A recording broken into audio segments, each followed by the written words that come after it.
sewu Ndara. Mboten kanthi kanyono-nyono persasat kadidine kejugrukan Wukir Sari kelepaning Samudra Madu. Manahipun ing abdipun Semar Badranaya dene amung sak sudung kula kemawon. Lah kok kerawuhan ndara-ndara kula priyagung ingkang sekawit sampun lenggah wonten ing Karang Kadempel.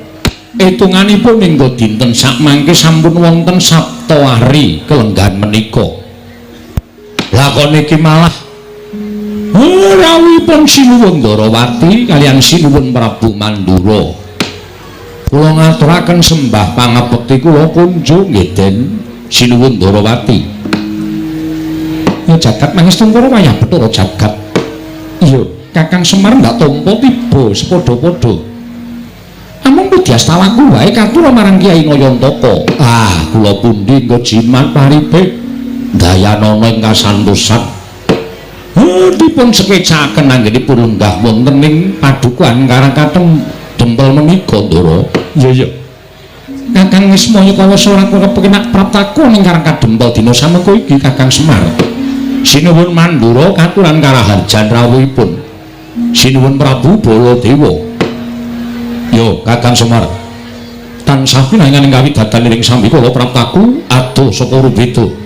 Aku ngaturake salam taklimku katur kersaning Kakang Nayantaka. Nggih kula tampi dadosaken bingah raos sing manahipun ing abdipun Semar dipun sekecaken anggenipun lenggah Ndara Baladewa. Kakang Semar kaya wis ora kepenak praptaku ana ing padukan Karang Kadempel dina samengko iki Kakang Semar Badranaya. Nuwun sewu Koko Prabu. Sarawuh paduka Kanjeng Koko Prabu kepareng kula ngaturaken pasegan panakrami kunjuk sandhapada paduka Kanjeng Koko Prabu. Jimat semban kula Koko Prabu pengayoman kula ing Ndarawati. Yayi. Kula tampi asong pambagenipun Yayi Prabu Darma Kusuma. Akarya bombong raos sing manahipun ing ngraka ing Ndarawati. Kosok wangsulipun kepareng kula ngaturaken pudyastawanipun ing ngraka kunjuk nesa paduka Yayi Prabu ing Amarta. Kula pundi cundhaka panglingga murda amawahana kabagyaning gesang kula. Mboten langkung kaskecakno anggen jengan ndika lenggah Koko Prabu Ndarawati kawonok-nok nggih. Sampun mboten kirang prayogi pisawanipun ing ngraka ing Ndawaraka dinten sakmangke menika wonten ing padukan Karang Kadempel Yayi Prabu Darma Kusuma. Koko Prabu Mandura kula ngaturaken karaharjan rawuh paduka Kanjeng Koko Prabu wonten ing Karang Kadempel titik lenggan sakmangke Koko Prabu Baladewa sesemban kula jagat masaning Bathara Wayapura jagat Pathik Indra Jaladewa kuwi Yayi tansah pinanganing kawidadan niring sambika Durga Mendhak Kalasena sawanipun ngraka wonten ing padukan Karang Kadempel handadosaken gumun raos sing manahipun ing ngraka. Dene sampun sawetawis Pandhawa mapan wonten ing Karang Kadempel.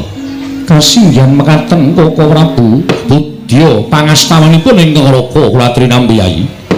Kula pundi cundhaka panglingga murda amawahana kabagyaning gesang kula mboten langkung kaskecakno anggen jengan ndika lenggah Koko Prabu Mandura, Koko Prabu sesemban kula. Kula tampi akarya bombong raos sing manahipun ingkang ngraka ing Mandura Yayi.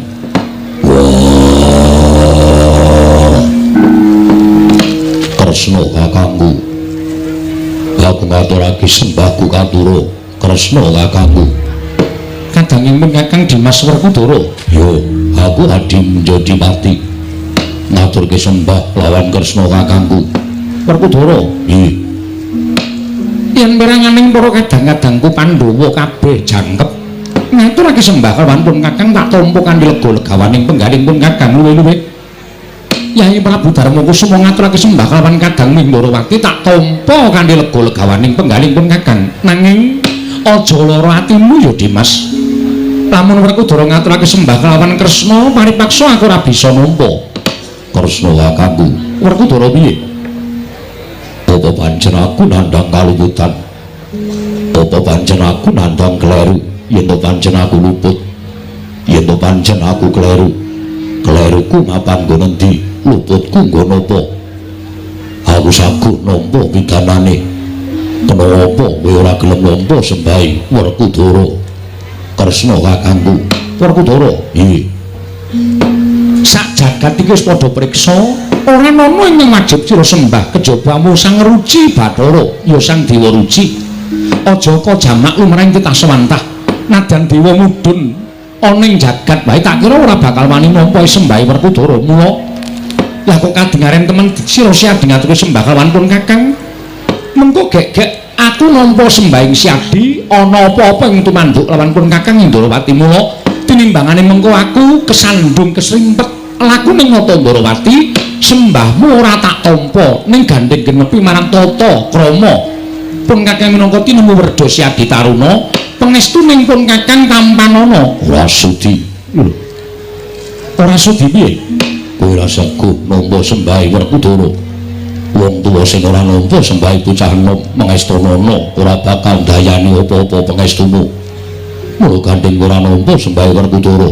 aku ya ora sudi nampa pangestumu ngono Dimas yo mula ora usah dadak nganggo ngaturke sembah lan ora usah dadak ngaturke pangestu wiwit dina iki Kresna karo Werkudara yen ketemu ora usah ngaturke sembah lan kowe ora usah ngaturke pangestu lawan aku Werkudara nggih aja lara atimu ya wis saiki ngene wae tinimbangane iki mengko dadi gegeran antaraning siadi kawon pun kakang kanthi rasa kepeksa kanthi rasa tida-tida penggalipun kakang sembahmu tak tampa pangestuku tampanana wenehna kono kapan-kapan tak jumbuke kok sik pangestu kok kapan-kapan dijumbuke piye kowe nampani sembahe Werkudara ora tak tampa lemu nampa kanthi rasa kepeksa mula pangestumu tak tampa ya apik ora ya ora apa-apa wis Kresna ora usah dadakaken gunem iki mengko lama kririkan dadi grojokan geguyut dadi tangisan ming perkara kaya ngono iku dadak kok gawe perkara tampanan sembahe Werkudara nggih ya to tak tampa sembahing siadi kanthi lega legawaning penggalipun kakang pangestuning pun kakang tampanana yo tak gegem dadake jimat lah rak ngono kok ming perkara ngaturke pangestu karo nampa sembahe kok dadak dipercaya tekan ndi monggo kowe ngerti watake Werkudara yen wis kagol kogel kagelan atine dheweke kuwi nambuhi wae ora gelem inggih Koko Prabu menika kala wau namung kira gegojekan antawisipun kula lan kadang kula pun Werkudara boleh kakangku aku ngaturke sembahku katura boleh kakangku aku ngaturke sembahku katura boleh kakangku wah boleh ora semaur Koko Prabu nggih panjenengan ugi mboten paring pangandikan Werkudara sampun ngaturaken sembah pancen tak jarap lho sababipun menapa lho kowe ngerti dhewe lho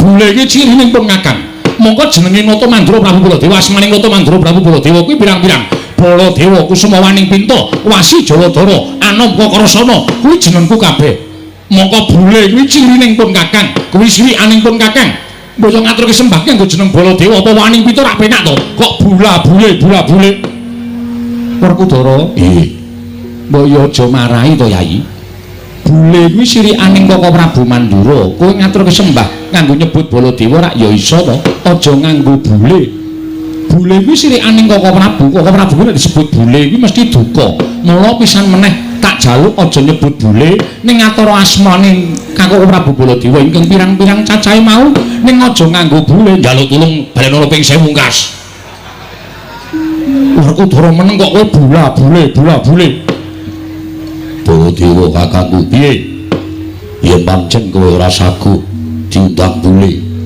aja ora trima karo Werkudara ning ora trima karo sing gawe urip mergo wong urip aran ngalam padhang itu marang Werkudara bungah susah bejo cilaka sugih miskin kuwi gumantung karo sing gawe jagat ngelingono uripmu kuwi ora pawitan apa-apa kowe mung sadrema urip diparingi karo sing gawe jagat diwenehi wujud bule kok sajae kowe ora trima yen ngono ora percaya marang pangawasaning dat kamurwengtan wis malah mejang sing ora-ora sesuk menawa jompo baleni nggon ngabukti karo aku tak tampa pangestuku tampanana yo tak gegem dadake jimat Koko Prabu kula ngaturaken sembah pangabekti kula punjuk Arjuna tak tampa Janaka tak tampa pangestunipun kakang tampanana yo pangestuku tampanana Janaka kula pun dinggo jimat pariping dayana ing ngasantosan nuwun sewu sinuwun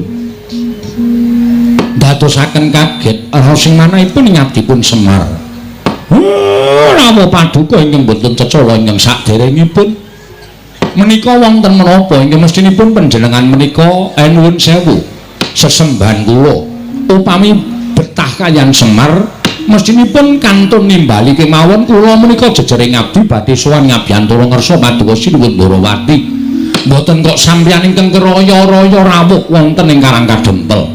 Kakang Semar mestine kaget penggali ingsun nalika semono Koko Prabu Mandura rawuh ing Projeng Ndorowati tumuli nganti kalawan panjenengan ingsun prapta ning negara Ngamarta. Lah kok tinemune Ngamarta suwung. Ora ana baban ingkang menanga ngging semendhe banon kang tinumpuk. Tumuli ana salah sawijining nayaka ing negara Ngamarta ingkang matur kalawan panjenengan ingsun yen ta para Pandhawa mapan ana ing Karangkadempel. Mula daya-daya napa Ndorowati sowan marang Karangkadempel ing wigati nanjehake ana apa Kyai Semar. Dene nata Ndorowati tanpa jinawe dening kadang-kadang para Pandhawa malah sawetara wektu ngendikaning Kyai Nayantaka wis entuk sabta ari lungguhan iki Pandhawa mapan ana ing Karangkadempel. Yen pancen diparengake nata Ndorowati ngawuningani wigati ning kadang-kadang para Pandhawa, Kakang Semar tak suwun paring dawuh marang nata Ndorowati Kyai Nayantaka Handra ingkang Puswita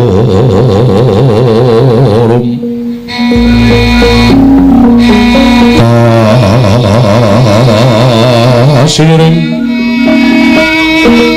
samirana mre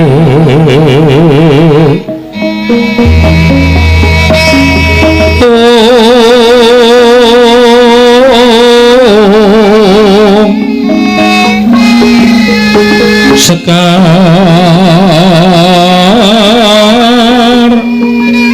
kadung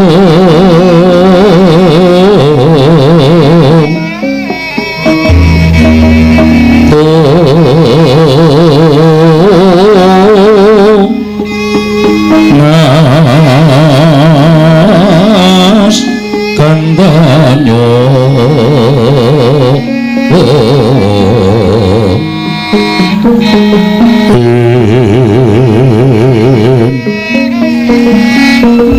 aweh raras ternaning dia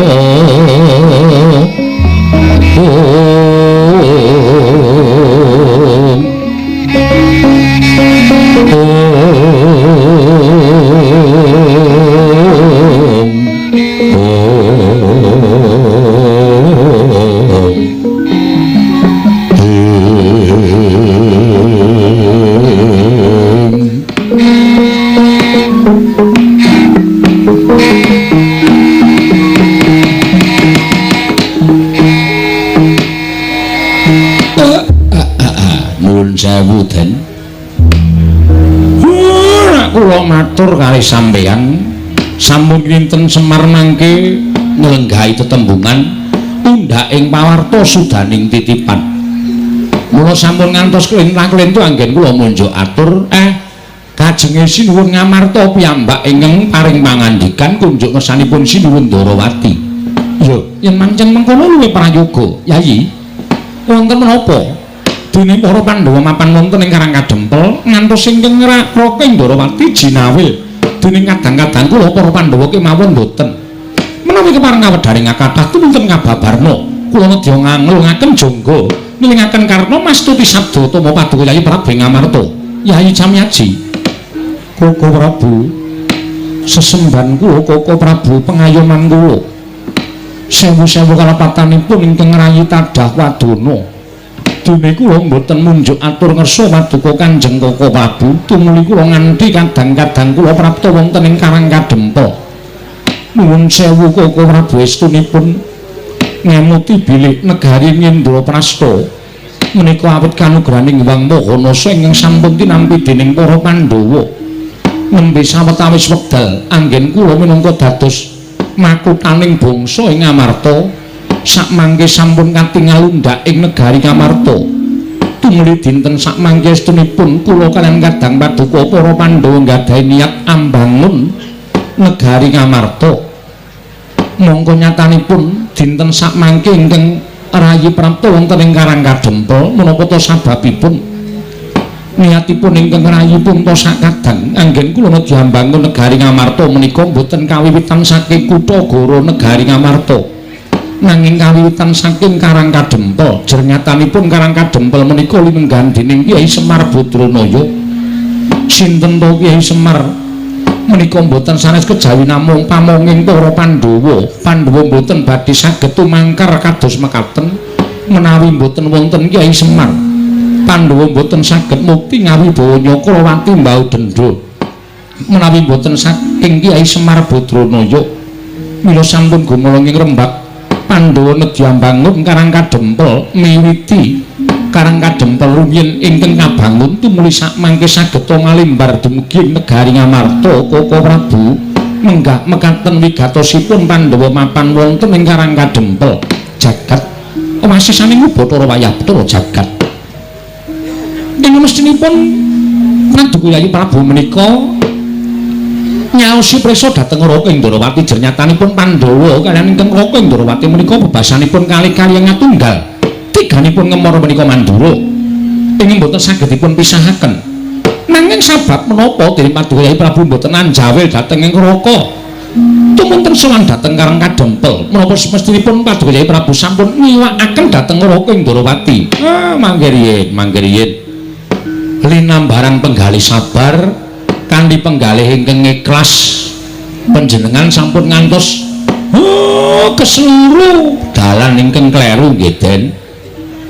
Namung babakan perkawis mboten tetarosan kemawon menika mangke ndak mboten sae kedadosanipun kula sing ajeng munjuk atur sasamunipun Pandhawa rawuh wonten ing Karang Kadempel estunipun kula menika sampun munjuk atur margi Pandhawa menika nggadahi piyai loro sing nuwun sewu. Wonten ing mriki kula matur ingkang nggadahi lelabetan ageng tumraping para Pandhawa setunggal inggih menika pepayuning para Pandhawa sinuwun Darawati dene kula menika namung pamomong. Kula menika namung pamomong. Mestinipun sinuwun Punta kedahipun tetarosan langkung rumiyin kaliyan sinuwun Kresna. Ngibaratipun Pandhawa menika kreta lan jaranipun kusiripun Nata Darawati.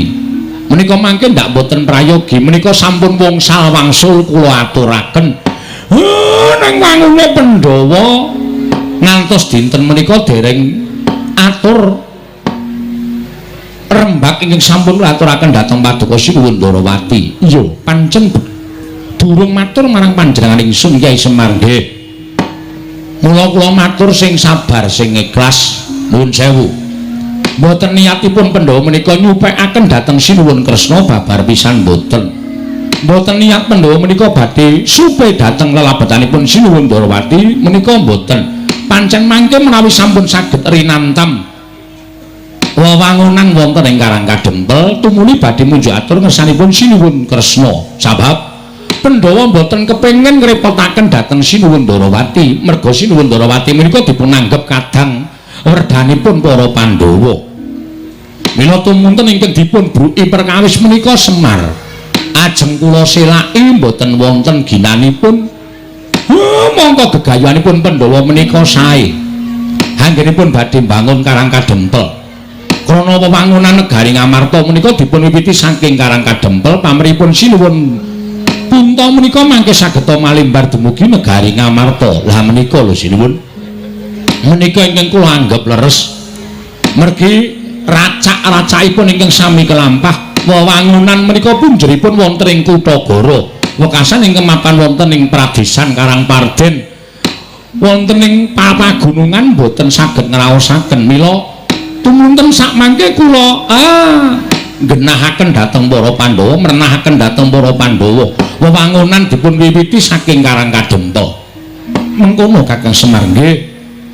Nggih niku dereng kemawon kula menika ngrantam rancangan-rancangan ing ajeng kula aturaken Sinuwun Prabu Puntadewa babak anglayoni jujulan usuli. Wau dalu niku kula ngimpi ingkang kababar kawursita madaning pasumpenan nalika semanten boten sangkan parang boten wonten asalipun saking pundi dumadakan Karang Kadempel ketekan banjir bandhak. Mongko banjir kala wau nindhangaken ndara-ndara kula Pandhawa ngantos bingung kenganglangan manah kula kudu kepripun. Sareng kula nglilir saking tilem kula onceki werdining pasumpenan. Jebul werdine ngimpen ingkang kababar kawursita menika kala wau boten sanes kejawi namung nek Pandhawa nggayuh kanugrahan mongko kanugrahan karo pacoban menika adakane tekane sok bareng mung titah menika ingkang nampi pacoban menika saged ngrampungi pacoban menawi menapa boten nek iso tegese kanugrahane bakal cmepak ning yen ora inggih sampun pacobane teka mongko ora kuat nampa pacoban wekasan kanugrahane nggih bakal luncat niki sasmita sing kula tampa malah sak mangke kepasang yogya katujuh ngenu Ndara Kresna Ndara Baladewa rawuh wonten ing mriki tuwuh kekuatan lahir batin kula upami mangke wonten pacoban ingkang tumanduk dhateng kadang utawi pepundhen kula para Pandhawa sak mangke mboten Semar piyambak ingkang kudu ngulir budi ngasah pikir tuwin ngasah kadewasan ngrampungi pacoban ning sesarengan tembayatan kalih Sinuwun Kresna supaya aja nganti napa sing dijangka dening para Pandhawa menika mangke nampi pacobaning Wang Mahanasa. Upami nampa pacoban ya kudu bisa ngrampungi pacoban kala wau kanthi tuntas supaya kanugrahane enggal tinampa dening para Pandhawa Sinuwun. Sigra-sigra yen permana kanca Sikrong rakin awang sesongko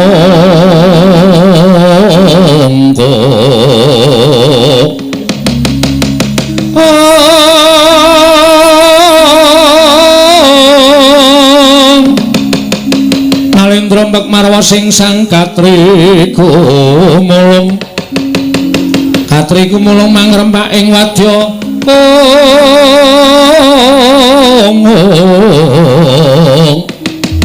Kurdo kurore kagiri-giri Ronanggono magawe gelari rawang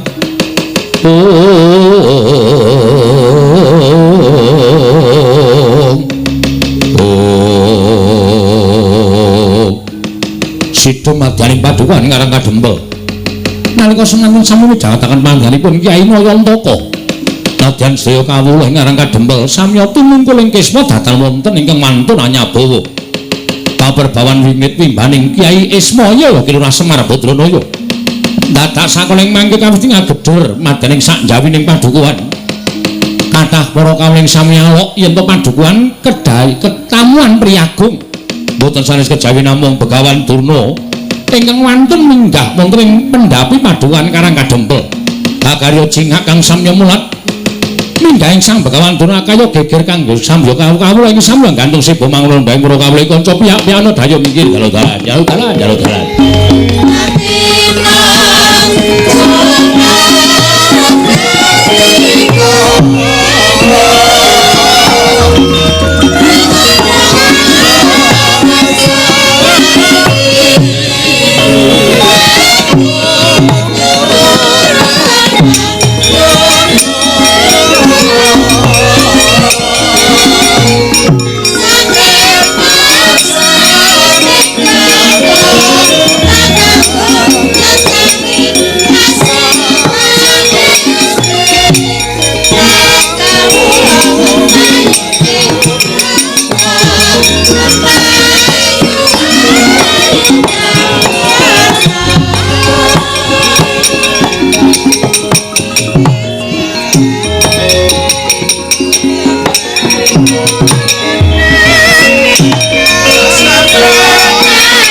trap silanira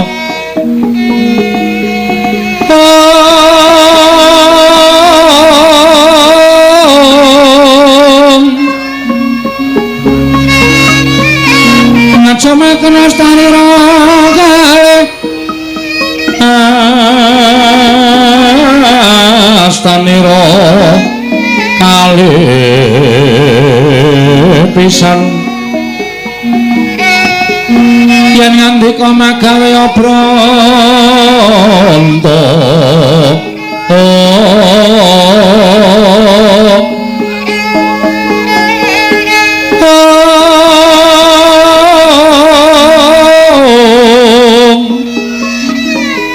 yen ngandika magawe pranta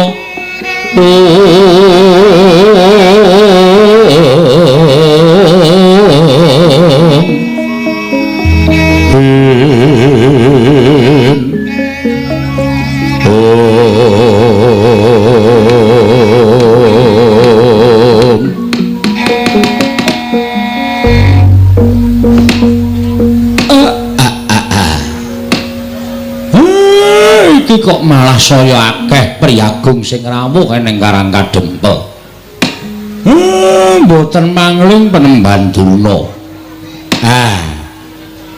Sami wilujeng Penemban. Kandhap blekujuk suaru gembel Semorante. Hawela. Oh iya Semar. Slamet tekaku ora nemlang swiji apa Semar?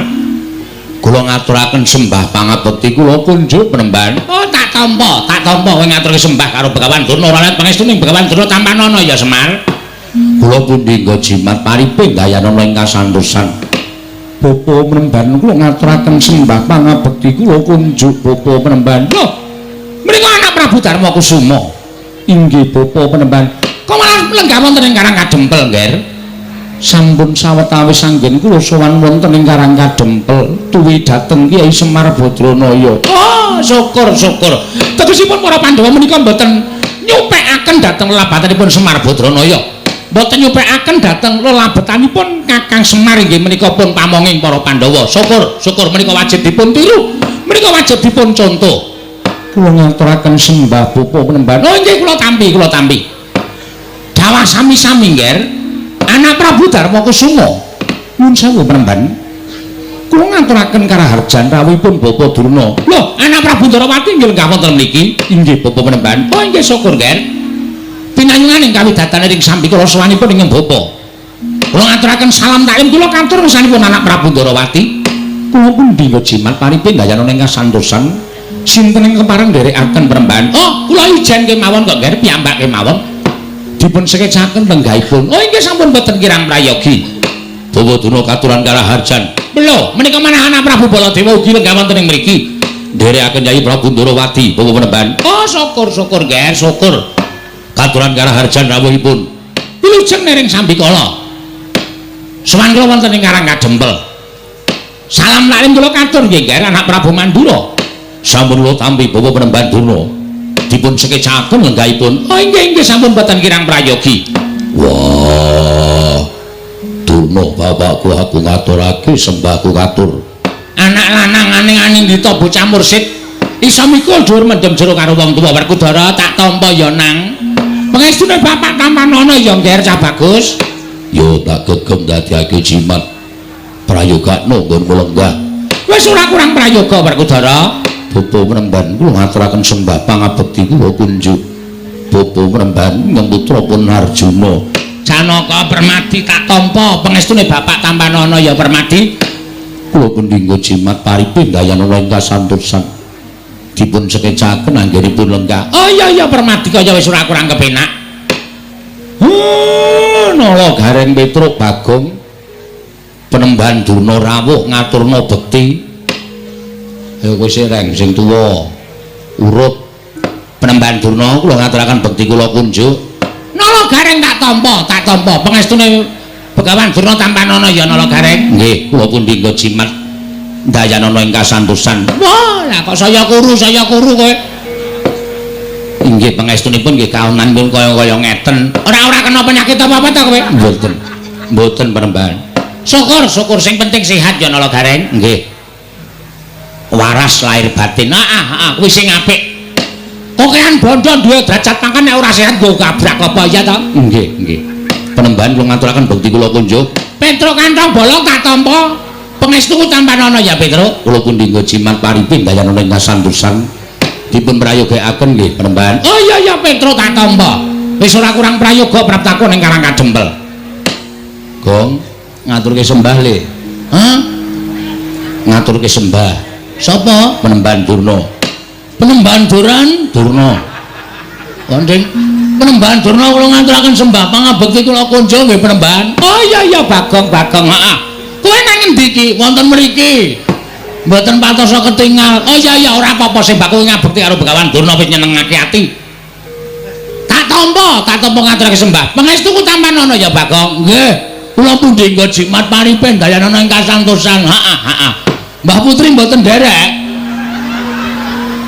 Ora ning omah wae. Wah, mbok kapan-kapan iku serimbit. Begawan Durna kali Mbah Putri. Nek kira-kira isin ya nganggo andong. Mbok sing apik gong nek omong ki ora. Nglarani ati senengane. Lha niku nek mboten gojek karo sampeyan niku rasane cemplang e. Oh iya tak tampa. Ning ora ndek niat ngina karo aku kok mboten. Sampeyan pendhita kula ming batur kok. Prayogakaken lenggahipun nggih penembahan. Oh iya wis ora kurang kepenak. Ajeng ngunjuk napa? Lho. Apa kowe kuat nyuguh Begawan Durna? Walah padake cah tipis. Ngersake napa riki niki wonten napa-napa wonten teh? Napa kopi? Napa wedang uwuh? Wedang uwuh kuwi sing aku urung ngicipi. Nggih sik tak nyapu sik. Lho, kok dadak nyapu nglumpukke uwuh sik. Oh, jengkolmu mlacat ora. Wis sanane. Nggih, matur nuwun. Teh mawon nggih. Wis teh ya apik. 7.000. Yo, didol Bagong. Nek kopi 8.000 sendok anu gulane 2 sendok e. Ha iya kok didol. Wis ora ngombe wis, rasa ngombe wis. Ngelak-ngelakan ya ben. Oh, nggih pun nek mboten ngunjuk. Penembahan. Rawuh enten Karang Kadempel wonten wigatos menapa kula ngabdipun Semar Cemadung dawuh. Iki ngene ya Semar. Prantaku ning Karang Kadempel kuwi sejatine siji. Kowe ngerti ya yen to dina samengko iki negara Ngastina kawulane padha nungsang puyang numbuk bentus padha ngudel bingung disababake wis ana sesasi iki negara Ngastina kuwi ketaman Welaing Jawata, ketaman Pegebluk. Monggo akeh sangganing para kawula ing esuk lara sore tekaning pati, sore lara esuk ketiwasan. Nalika semono aku manekung marang kersaning Gusti mergo aku tinangis dening anak Prabu Diridana supaya iso gawe padang kana negara Ngastina. Tumuli aku manjing ana ing sanggar pasemeden suci. Aku ngenengake cipta. Ora gantaran wektu ana dewa ingkang paling sasmita karo Begawan Durna. Negara Ngastina iso waluya nirmala temah jati, jati temah mulya. Yen to ora ketang mung telung kedheping paningal, kudu ditunggoni dening Semar Badranaya. Mula praptaku ning Karang Kadempel iki Semar, minangka pengawake Ngalendra Ngastina, minangka utusane Ngalendra Ngastina, aku kuwi pengen mboyong karo kowe. Tulungana wong Ngastina, ngelingana. Yen to wong Ngastina kuwi najan sing lenggahi minangka dadi Nalendra negara Ngastina kuwi anak Prabu Duryudana, ning kowe kudu ngerti yen Ngastina kuwi rak darbeking para Pandhawa. Anak Prabu Duryudana kuwi mung dapur Ratu Wakil. Nggih. Ning nganti Ngastina kuwi iki mengko geger. Ngastina iki mengko rusak. Apa kowe ora melu ngrasake kelangan? Mula wektu dina iki, dina samengko aku diutus dening anak Prabu Duryudana supaya mboyong marang kowe lan wanti-wanti welingi anak Prabu Duryudana, Bapak Durna, Kakang Semar supados saged boten saged rawuh wonten ing Karang Kadempel. Upamiya Kakang Semar menika nyuwun liru menapa kemawon kedah dipun cekapi lan saged dipun udaneni tegesipun dipun paringaken dening Semar Badranaya. Lah iki kalodhanganmu Semar, kalodhangan tumrap kowe saya sugih, kowe saya duwe derajat pangkat, kowe saya kedunungan bondo donya. Liripun kok ngoten pangandika sampeyan. Lho, mestine ngono. Nek kowe gelem tak boyong ning negara Ngastina, kowe butuh apa-apa mesti ana sing nyukupi anak Prabu Duryudana. Monggo tak sawang Semar. Kowe wiwit suwita marang para Pandhawa, wiwit kowe ngabdi marang para Pandhawa tekan seprene iki kok omahmu blas ora ana undakane babar blas. Pendapamu ya wis ming kaya ngene iki. Wondene bale wismamu ya wis ming kaya ngono kuwi. Tur kowe kuwi uripe ketok nggone katon sengsara banget. Mula dina iki ayo padha benake uripmu sarana kowe rawuh ning negara Ngastina. Kowe dadi srana Berating Sukerta sing tumandukna negara Ngastina. Tur kowe uga bakal entuk brana picis derajat pangkat. Ngendikane anak Prabu Duryudana, Bapa Durna, Semar nyuwun pangkat napa badhe kula paringaken. Mula kowe men tekan Ngastina mengko ora mung dadi abdi, upama kowe pengen dadi tumenggung, mesti bakal diwenehi pangkat. Lho apa ora nglelek? Kowe sowane negara Ngastina, mengko dirasake sik 3 dina, 4 dina, 5 dina.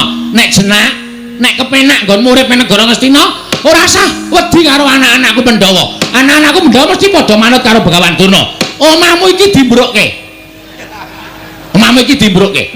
Kaya ngene iki nek Ngastina wis ora kanggo tak kandhani. Kaya ngene iki nek Ngastina minggo kayu bakar. Nggih. Dimbrukke terus mengko kowe tak yasake omah ning negara Ngastina. Nek perlu sak anak-anakmu. Sak anak-anakmu tak yasake kabeh. Mengko digawe perumahan Ponokawan.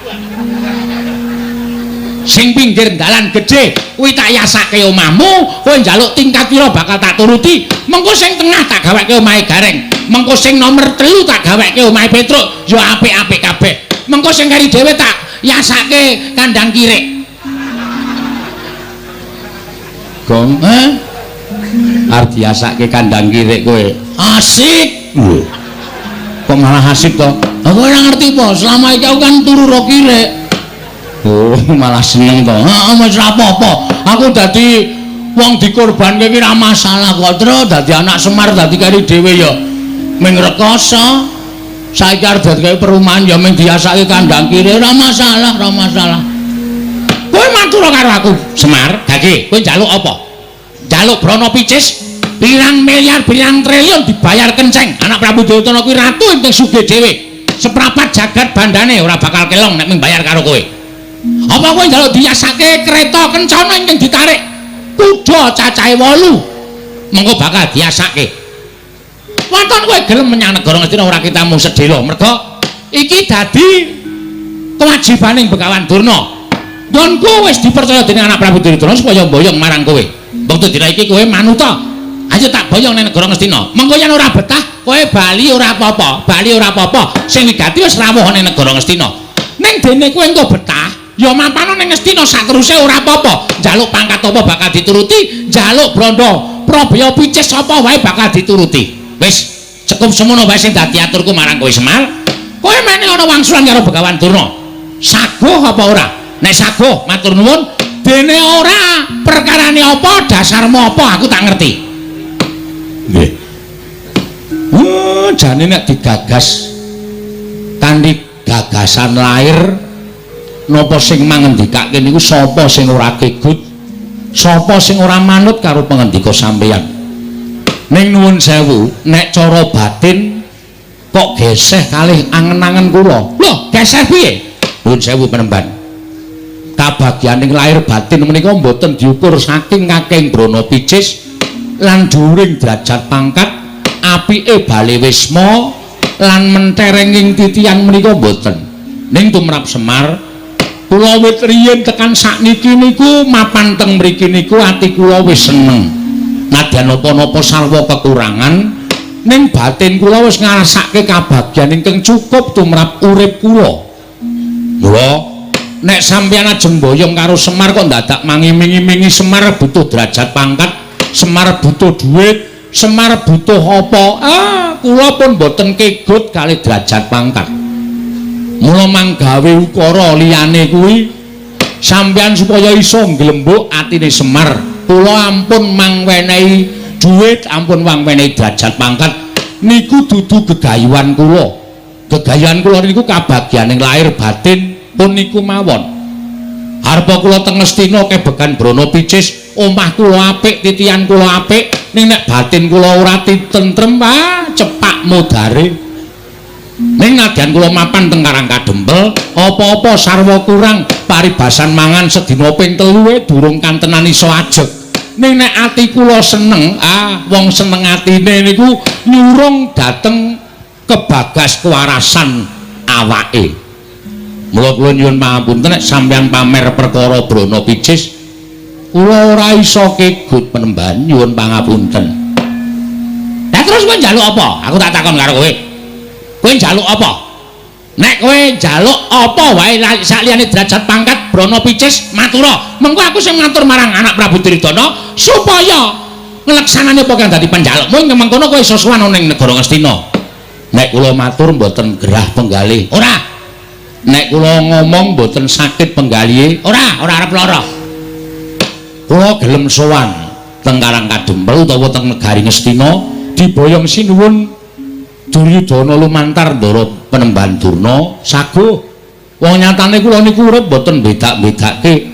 Ngamarta ya Ngastina, Ngastina ya Ngamarta. Sapa sing butuh karo Semar, kula mesti nderek, kula mesti manut. Ning siji waton Ngastina niku resik, Ngastina niku lemah sing becik, papan sing suci. Tegesipun nek Ngastina mriku tesih kathah priyantun-priyantun sing watake angkara budine Candala. Nuwun sewu, kula wedi nek kelepetan tumindak sing elek. Kula semelang nek sifat kula dadi sifat angkara budi Candala. Mula kula gelem teka teng pundi papan niku nek pancen papane niku wis resik saka menungsa sing tumindake angkara. Kula tak sowan teng Ngastina ning wong-wong sing dadi tuk sumbering perkara niku mangsingkirke dhisik sengking negara Ngastina. Kula gelem sowan teng negara Ngastina Penemban. Durna panalingan ala majaring ratri kinenggak jangganira kapisanan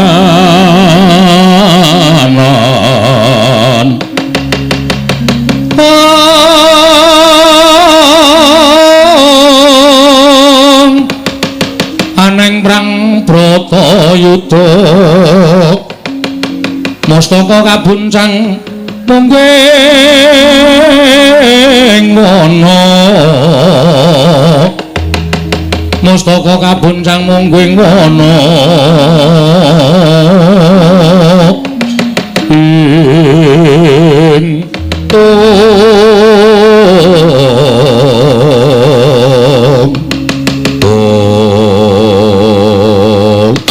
gandhok bleguti suaru gembol semorante hawela ketoke omonganmu ki seklimah ketoke omonganmu ki mung sithik ning janjane nyocok ning ati Semar. Kowe ngandhake yen to kowe gelem sowan negara Ngastina yen to Ngastina kuwi kelangan wong-wong sing watak angkara budi Candala. Ora sandadak nganggo tembung kaya ngono. Dumuken wae Begawan Durna lan kabeh Sentana Ngastina kuwi sing tok anggap wong watak angkara budi Candala. Oh, Semar Badranaya. Apa rumasamu kowe iki derajate padha karo Begawan Durna? Kowe iki derajate mung batur gedhi bal 17. Kowe iki mung wong kere, kowe iki mung wong elek, kowe iki mung Panakawan. Lah kok kowe drangep-drangep ucapmu? Wani ngucap sapenake dhewe. Yen ngono cetha banget, ketok banget nggonmu kepengin nyingkirke wong-wong Ngastina kaya ta Durna, Senturi lan sak piturute supaya lunga saka negara Ngastina. Yen Durna, Senturi lan kabeh Sentana Ngastina wis padha resik lunga saka negara Ngastina, kowe lagi gelem prapta nang negara Ngastina. Wah, lah kok kaya ngono kahananmu Semar. Yen pancen kaya mengono tegese kowe ngiyas karo Begawan Durna. Kowe ngilani karo Begawan Durna. Yen nganti aku ora kelakon boyong marang kowe, apa kelakon aku sowan nang istana anak Prabu Duryudana bakal dirukanan dening anak Prabu Ngastina. Semar, saiki kene ora sakekan gunung tanpa guna. Wase kowe gelem apa ora? Kula gelem ning syarate niku mau. Syarate niku wau nek sampeyan iso ngudaneni kula tak sowan teng negara Ngastina. Mboten usah ngangge napa-napa. Ora usah dipethuk, ora usah didabyang, ora usah ditandu. Kula tak mlaku saking Karang Kadempel tekan negara Ngastina. Ning nggih niku wau Ngastina kudu resik saka wong-wong sing angkara murka, wong-wong sing tumindake Candala budine angkara. Niku mawon panjaluk kula. Oh, nek ngono cetha, cekak gampange kowe ora gelem sowan negara Ngastina. Yen to Durna lan kabeh Sentana Ngastina isih mapan negara Ngastina. Manut sampeyan lingarani. Apa kelakon kowe tak rudha paripeksa? Penemban, sampeyan iku pendhita lho, aja sok ngrudha paripeksa karo sak sesamaning urip. Mengke ndak ora prayoga. Ora sandharake ngono tanpa guna. Ora gelem sowan negara Ngastina. Ora mung kowe sing tak katutke dosane, ning Karang Kadempel tak bumi angus legane atiku.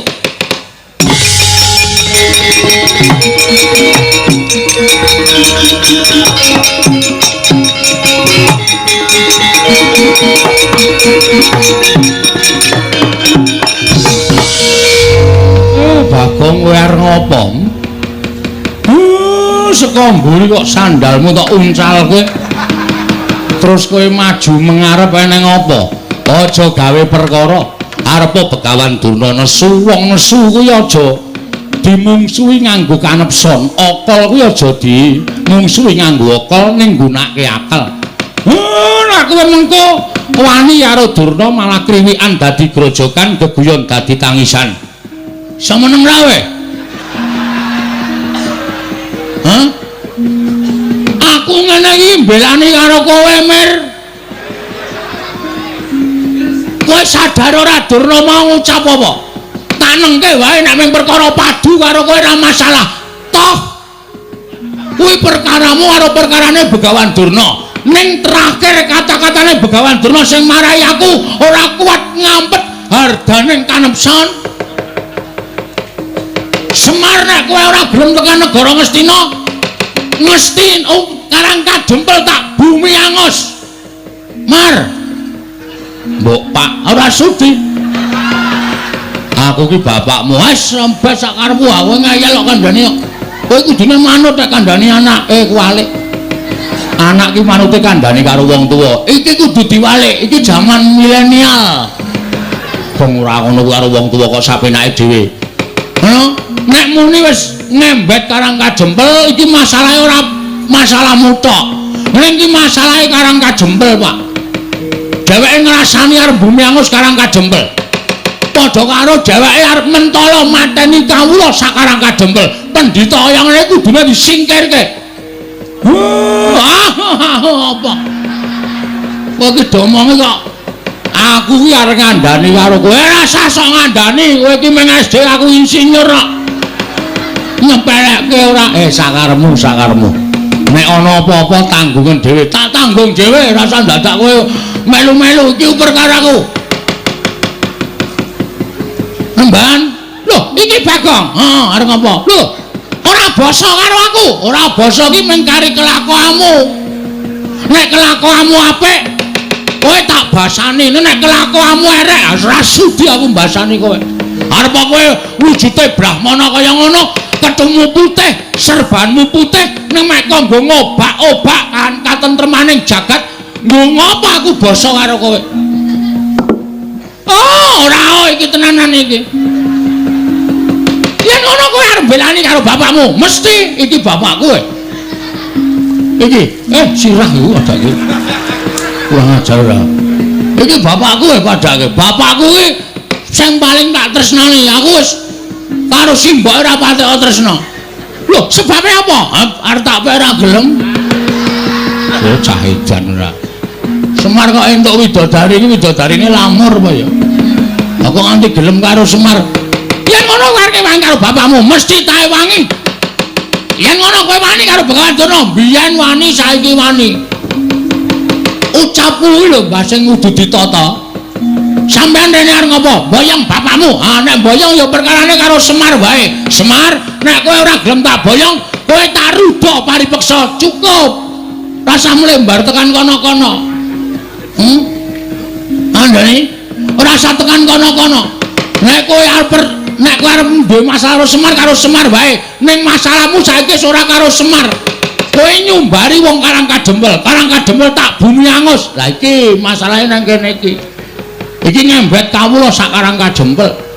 Nek kowe arep bumi angus Karang Kadempel, mungsuhe ora karo Semar. Ning iki ketua pemuda Karang Kadempel. Ling lantik dek kapan ora mangkat kok. Oh iya, Bu. Ketua pemuda. Mula sapa sing arep ngobak-obak katentremaning Karang Kadempel? Aku sing ora trima. Nek kowe arep meksa karo Semar dipeksa, monggo. Nek kowe muni tak bumi angus Karang Kadempel, aku sing ora trima. Lho, nek ngono kowe wani karo Begawan sing tak wedeni awakmu. Gancak bleguduk suwalu kembol semorante. Hawala. Derajate Durna kok diwanani karo Bagong. Ngendi papane wong neter katidayan? Gong, hati-hati lho, Gong. Dipikir sik, nek dadi geger sapa sing arep ngewangi karo kowe. Kowe ngopo cerewet-trek?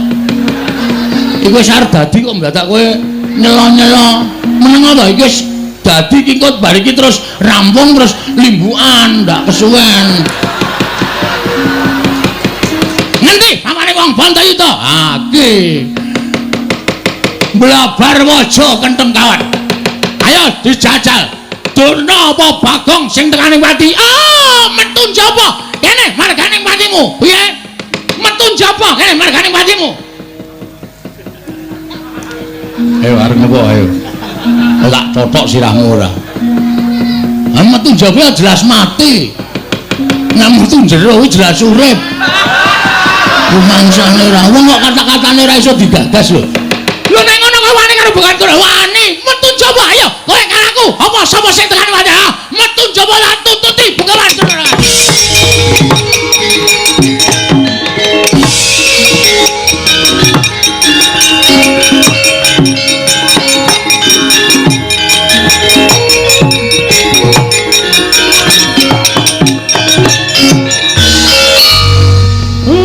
Tantang-tantangan Durna wis metu kok kowe malah mbegogok. Ora Bagong lah kok kowe iki nantang Begawan Durna. Durnane wis metu kok kowe sing nang kene. Aku lho mung nantang tok e. Lah sing temandang sapa? Ya mbok. Caitan to kae ngene. Kae masalah to sing arep temandang sapa? Truk. Kowe iki ora luwih gagas saka aku to? Heeh. Ngapa kowe iki ora gelem temandang? Lah aku ora nantang kok. Sing nantangke aku. Sing temandang kowe. Wah, Bagong. Nun. Apa wis tok pikir kowe wani karo Durna bapakku? Wis, anu mpun. Kowe ngerti Durna iki sapa? Pendhita saka lima. Duduhi. Durna karo aku iki pernah apa? Murid karo guru. Aku nganggep Durna bapakku kuwi kaya apa? Kaya bapak dhewe. Kenapa apa kowe wani karo Durna padha karo wani karo Werkudara? Sing kebangetan iki sampean. Sampeyan kok gelem dadi anake Durna? Wis tak takon, rupane Durna kaya ngono kok anak-anak kaya sampean baguse ra jamak-jamak. Wong sementen iki mboten percaya. Durna sing menehi banyu suci Perwitasari. Salah. Salah. Sampeyan niku jane mbiyen dijlomprongke karo Begawan Durna kon jebur segara. Jane sampeyan niku mung dikrenah patine ning mergo sampeyan niku percaya karo Durna nganti entuk banyu suci Perwitasari. Durna ora dadi jalaran sampeyan entuk banyu suci Perwitasari. Oh. Kok ngono kok Durna bapakku. Bapak saka ngendi? Kowe tak anggap bapakku. Salah sampeyan niku kleru. Sing maringi banyu suci Perwitasari niku Sang Ruci Bathara, ya Sang Dewa Ruci, dudu kok Durna. Ning Durna duduke ning tengah segara. Niku jane niate ora duduke banyu suci, mateni sampean men sampean ngrekoso teng tengah segara sing aja-aja patih sengkuni. Kok kowe ngerti? Aku domongi dalange kok. Ngeyel ora. Kula ngerti lho rembugan teng jero kotak. Sampeyan ra krungu, sampeyan ning dhuwur dhewe kok. Kula teng isor jejer do teng dhenik nika. Bagong kene omong waton jeblak cangkeme. Cangkemmu kowe. Lho. Wah, edan iki malah dunake cangkemmu lho. Kok Prabu Bagong niku nek ngenten iki mboten sah disaruwe. Wong piyambake niku watake kaya ngono. Wah, ning titen ana. Titene apa? Nek nganti kowe wani karo Durna bapakku. Mung suwe dudu sapa-sapa ning Werkudara. Lho, aku salin bubukan piye? Aku nantange karo Durna kok mung suwe sampean. Mergo kae bapakku. Kowe lah domongi ngayal. Nika niku dudu bapak sampean. Bapak sampean niku Prabu Pandu Pramuka. Pandu Dewayana. Pandu Dewayana. Pun teng swarga mriku aja sok ganti-ganti bapak. Apa Dewi Kunti gelem jodoke Durna? Wah, cangkemmu.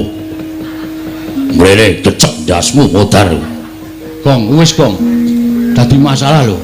Wong arep menangi dhewe. Anggere kalah kata-kata kok rene gecek. Apa kuwi? Aku ya kalah nek digecek ya, Tru. Aku mung cilik kono gedhe kok. Coba aku iso gedhe.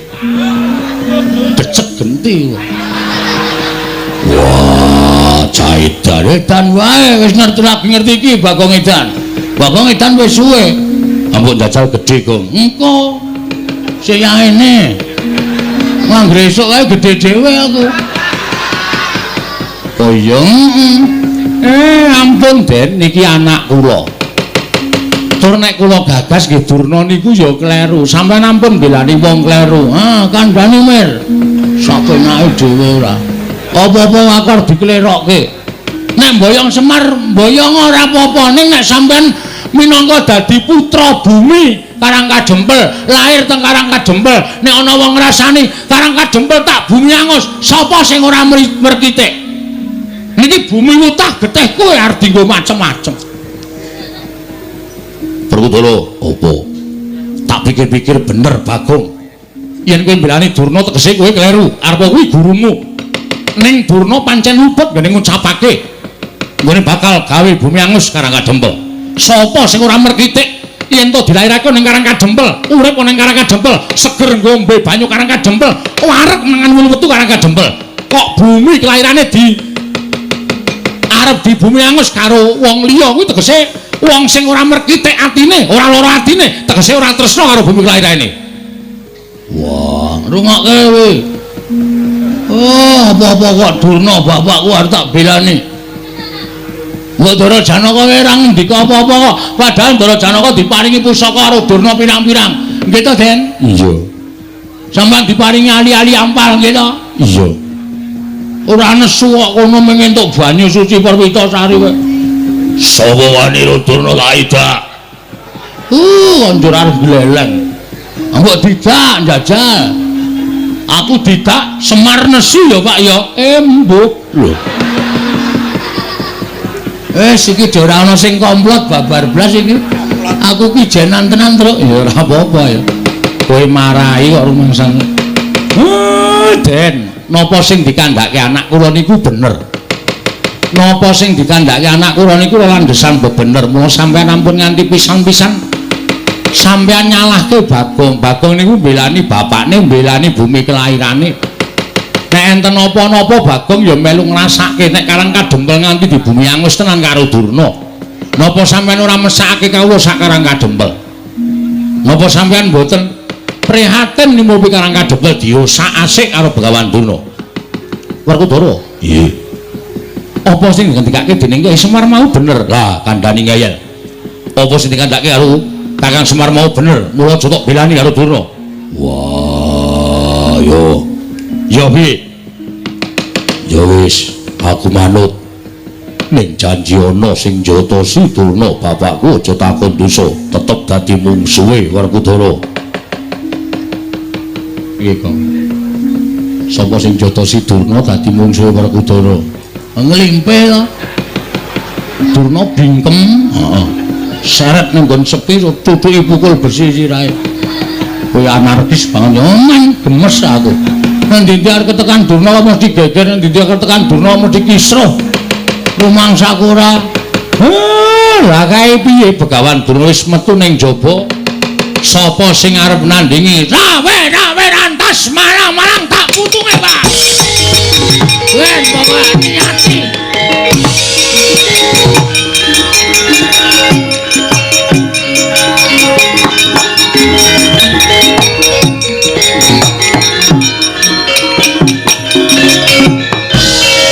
Pancen cah katok tenan.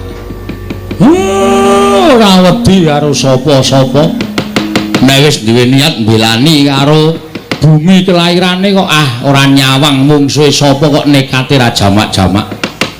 Ya mung gumun kuwi nala garing karo Petruk sing luwih sentosa luwih tuwa kok ora duwe pikiran sing kaya ngono. Nyang ndak seneni. Petruk kuwi sing gedhe dhuwur ya ora duwe pikiran mbelani Karangkajempel. Kat. Itu Nun, aja njatosi Durna. nek ra lali. Wah, caitan ora. Werkudara iki kok padu kok musuh Panakawan demen kewirangan. Yayaji menawi ngaten samangke menapa sampun dipun aturaken Kyai Nayantaka sampun ndara dasih tegesipun kados pundi Koko Prabu? Tegesipun menawi Pandhawa nggayuh kanugrahan sakmengke pacobanipun ugi sampun cumepak ketitik Begawan Durna ingkang sampun sowan wonten ing Karang Kadempel wigatosipun badhe mboyong dhateng Kyai Semar. Monggo menawi Kyai Semar sakmangke tedhak dhateng negari Ngastina tan wurunga menawa paduka supe dhateng watak wantun ing Kurawa ingkang namung badhe damel geger kawontenan negari utawi kawontenanipun Kyai Semar Badranaya. Inggih Koko Prabu menawi ngaten ajeng paringipun Werkudara. Nggih. Nadyan kowe ora tumandang ning tak jaluk Yayi. Ewang-ewang napa ana kamen ya? Wah, apa aku kudu mungsuh Durna bapakku. Ora perkara kuwi. Ning anak-anakmu kabeh dawana supaya nrenggalangi balane Durna, mbuh Kurawa, mbuh sapa sing bakal tekan Karang Kadempel. Yo, ngestoke dawuh. Mangsa Baranga, Aku mengkari manut karo Kresna kakangku. lah rak ngono malah kepenak lho. Wis kowe rasa tumandang, kowe lenggah, wis tuwa. Nyawang anak-anakmu sing padha ngrewangi marang Karang Kadempel. Yo, Baladewa aku mengkari manut. Sinuwun gandeng sakmangke menika sampun kula anggep cekap rembagan mangke saged dipun sambet malih kula tak rembagan catur netra Sinuwun Prabu Darma Kusuma, Sinuwun Kresna, Sinuwun Baladewa, Ndara Werkudara, Ndara Janaka kula suwun ampun negake Karang Kadempel nggih pun. Iya, Kakang Semar mengko aku bakal njaga Karang Kadempel. Yo, Semar aja kuwatir. Aku yang bakal mulatake marang Karang Kadempel. Yo, Semar. Aku yang bakal njaga Karang Kadempel. Kakang Semar aku yang bakal gawe tentreming Karang Kadempel. Gandeng sampun paripurna, lilanana kula tak mlebet wonten ing griya. Kawula sak padukan badhe kula bibaraken sakmangke menawi beda ing tumanduk wonten Karang Kadempel menika sampun sirna. Tumunten badhe kula wiwiti ambangun Karang Kadempel minggahipun negari Ngamarta. Kakang Semar Badranaya mangsa borong. Kaya wis purna gati ning Malanggilan, Ilang Semar Badranaya arsa tedhak manjing telenging bali wisma. Katingal saking Mandra candraning Kyai Semar kaya gumebyar busananing nata Ngamarta Prabu Darma Kusuma.